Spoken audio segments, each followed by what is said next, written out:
سید الاستغفار حضرت شداد بن اوس رضی اللہ عنہ نبی کریم صلی اللہ علیہ وسلم سے روایت کرتے ہیں کہ رسول اللہ صلی اللہ علیہ وسلم نے ارشاد فرمایا، سید الاستغفار یہ ہے کہ تم کہو، اللہم انت ربی لا الہ الا انت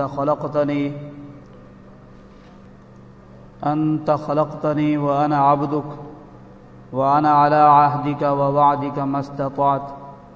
اعوذ بک من شر ما صنعت وابوء لک بنعمتک علی وابوء بذنبی فاغفر لی فإنہ لا یغفر الذنوب الا انت۔ ترجمہ: یا اللہ، تو ہی میرا رب ہے، تیرے سوا کوئی معبود نہیں، تو نے ہی مجھے پیدا فرمایا اور میں تیرا بندہ ہوں، اور میں تیرے ساتھ کیے عہد و میثاق اور وعدے پر جہاں تک مجھ سے ہو سکے گا قائم رہوں گا۔ اپنے اعمال کے وبال اور نحوست کی برائی سے تیری پناہ چاہتا ہوں۔ میں اقرار کرتا ہوں کہ تو نے مجھے نعمتوں سے نوازا، اور اعتراف کرتا ہوں کہ میں نے تیری نافرمانیاں کی اور گناہ کیے، بس اے میرے رحیم و کریم مولا، مجھے بخش دے، کیونکہ تیرے سوا گناہوں کا بخشنے والا کوئی نہیں۔ اس استغفار کی فضیلت بیان کرتے ہوئے رسول اللہ صلی اللہ علیہ وسلم نے ارشاد فرمایا کہ جو اس استغفار کو دن میں یقین کے ساتھ کہے اور اسی دن میں رات کے آنے سے پہلے اس کی وفات ہو جائے